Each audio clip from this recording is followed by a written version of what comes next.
दोस्तों ये है इटली का फेमस चैम्पोचर कम्युनिटी स्कूल, जहां से लाखों इटालियन बच्चों ने पढ़ाई की है। लेकिन आज ये स्कूल बंद हो चुका है और असल में ये आखिर बंद क्यों हुआ, इसके पीछे का रीजन जानकर आप पूरी तरह से हैरान रह जाओगे। ये स्कूल साल 2023 में बंद करना पड़ा क्योंकि स्कूल में पढ़ने के लिए बच्चे ही नहीं थे। इसके अलावा ये मंजर है इटली के एक गांव का, जहां कभी हजारों लोग रहा करते थे, लेकिन आज ये गांव वीरान पड़ा है। इटली का ये अकेला कोई ऐसा गांव नहीं है जहां लोग नहीं बचे, बल्कि आज की तारीख में इटली में ऐसे 6000 से भी ज्यादा गांव हैं जो पूरी तरह से वीरान पड़े हैं। वहां रहने के लिए कोई भी इंसान मौजूद ही नहीं है। अक्टूबर 2023 के एक सर्वे में एक हैरान कर देने वाला आंकड़ा दुनिया के सामने आया। दरअसल अक्टूबर में इटली की एक न्यूज एजेंसी ने आर्टिकल लिखा कि वहां पर पिछले 3 महीने में एक भी बच्चा नहीं पैदा हुआ है। इस बात ने पूरी दुनिया को हैरान कर दिया कि 3 महीने के लंबे टाइम पीरियड में पूरे इटली देश में एक भी बच्चे ने जन्म नहीं लिया। फरवरी 2015 में ही इटली की हेल्थ मिनिस्टर ने यह बता दिया था कि Italy is a dying country, और इसकी वजह यह है कि इटली में बच्चे ही पैदा नहीं हो रहे हैं। और कपल्स को ये बात याद दिलाने के लिए कि आपके बच्चे आपको ही पैदा करने पड़ेंगे, इसके लिए 22 सितंबर 2016 को इटली की गवर्नमेंट ने नेशनल फर्टिलिटी डे मनाया। इसे सेलिब्रेट करने का रीजन था वहां के लोगों को बच्चा पैदा करने के लिए इनकरेज करना। उस दिन गवर्नमेंट ने उन्हें कुछ खास तरह के पोस्टर से याद दिलाने की कोशिश की कि आपके बच्चे आपको ही पैदा करने पड़ेंगे। बता दें कि इटली का फर्टिलिटी रेट पिछले 50 सालों का सबसे लोएस्ट है। आज से 100 साल पहले इटली का बर्थ रेट 5.2 था और साल 1970 तक इटली का बर्थ रेट 2 से ऊपर रहा। बेसिकली दोस्तों, इटली की आबादी खत्म होने के 3 मेजर रीजंस हैं। अगर हम इटली के इतिहास में जाएं तो आज से 115 साल पहले इटली एक एग्रीकल्चर कंट्री था, यानी कि वहां की जीविका खेती किसानी से चलती थी, जिसके चलते वहां के लोग ज्यादा बच्चे पैदा करते थे,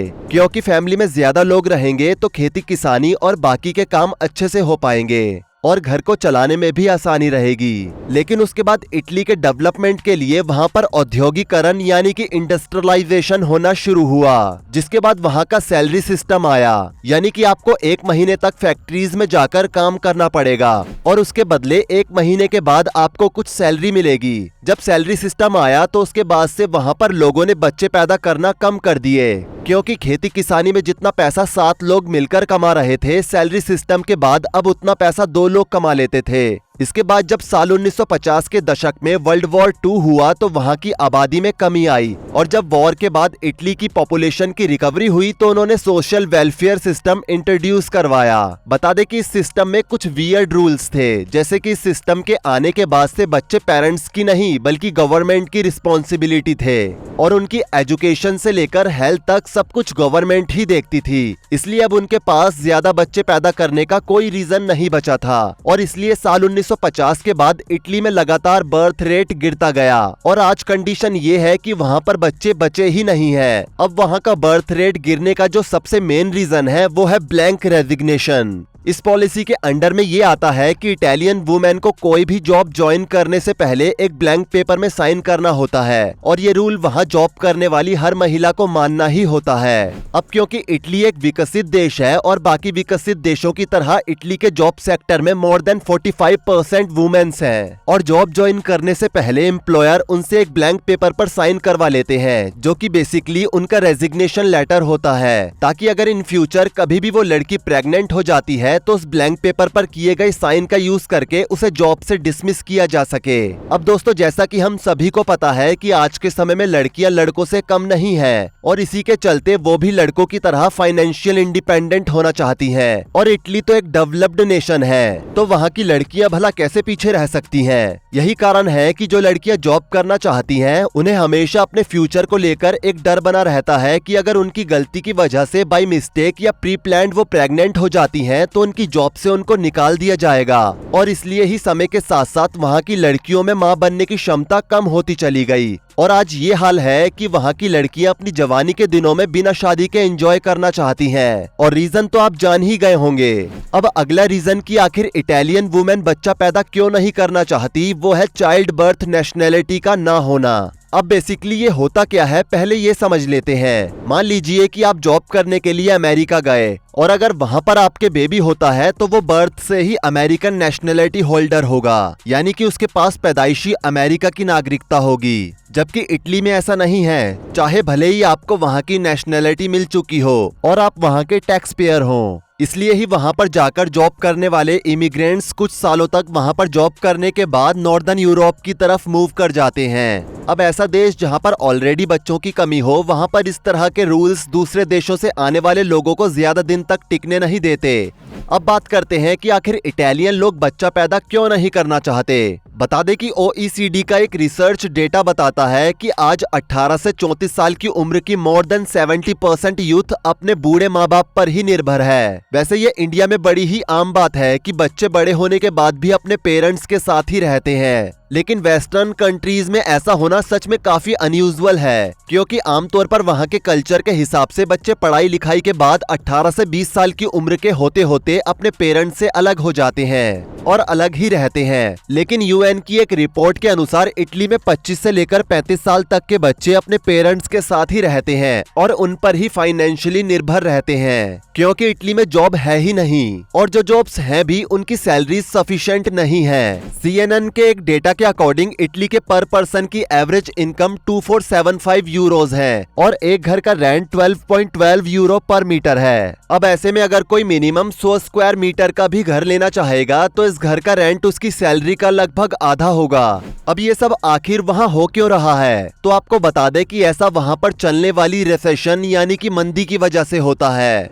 आज के समय में इटली की हालत ऐसी हो चुकी है कि जिस देश में पिज्जा का जन्म हुआ है उस देश में डोमिनोज ने कस्टमर्स के ना होने के कारण अपने सारे स्टोर्स ही बंद कर दिए हैं। बता दें कि मंदी का ये दौर इटली में पिछले कई सालों से चल रहा है और अब इटली का डेप्थ टू GDP रेशो 145% हो गया है, यानी कि इटली 1 रुपया कमा रहा है लेकिन उसे अपने खर्चे पूरे करने के लिए 145 रुपए कर्ज लेना पड़ रहा है। अब ऐसे समय में दोस्तों जब देश का फ्यूचर ही श्योर ना हो कि कब क्या हो जाएगा, तो ऐसे में देशवासी खुद के आने वाले फ्यूचर को कैसे ट्रबल में डाल सकते हैं। अब दोस्तों इतना सब कुछ जानने के बाद आपको वहाँ के क्राइसिस का अंदाजा हो चुका होगा, लेकिन अब ऐसे में आता है सबसे बड़ा सवाल, वो ये कि आखिर इटली खुद को खत्म होने से कैसे बचा सकता है, जो कि असल में सबसे बड़ा मुद्दा भी है। तो इसका जवाब है स्वीडन की स्ट्रेटेजी। स्वीडन के साल 1950 से अब तक के टोटल फर्टिलिटी रेट को अगर देखें तो ये साफ दिखता है कि साल 2000 के बाद से इनका फर्टिलिटी रेट बढ़ा है। भले ही वर्तमान में ये आंकड़ा बढ़ ना रहा हो, लेकिन ये घट भी नहीं रहा है। लेकिन अब सवाल ये है कि आखिर वो कौन सी स्ट्रेटजीज हैं जिन्हें अडॉप्ट करके स्वीडन ने अपनी घटती आबादी पर अंकुश लगाया है, क्योंकि आज जिस हाल में इटली गुजर रहा है वही हाल किसी समय पर स्वीडन का भी था। लेकिन उन्होंने अपनी जनसंख्या को बढ़ाने के लिए कुछ रूल्स बनाए, जिनमें से सबसे पहला रूल था चाइल्ड केयर। लेकिन यहाँ पर चाइल्ड केयर का मतलब बच्चों की देखरेख से नहीं है, बल्कि चाइल्ड केयर मतलब जितने ज्यादा बच्चे उतनी कम फीस।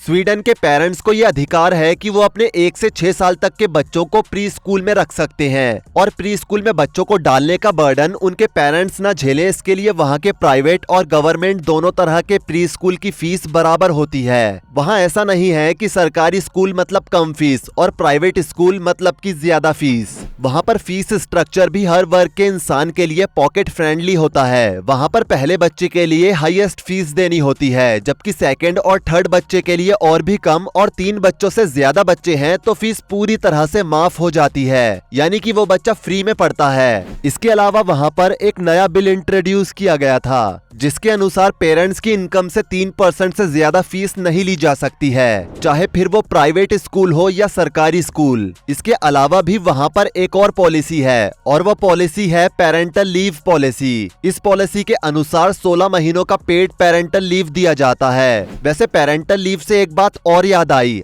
आपको बता दें कि साल 1974 में स्वीडन दुनिया का पहला ऐसा देश बना था जिसने अपने देश में पेरेंटल लीव पॉलिसी को लागू किया था। पर आखिर ये पेरेंटल लीव पॉलिसी है क्या?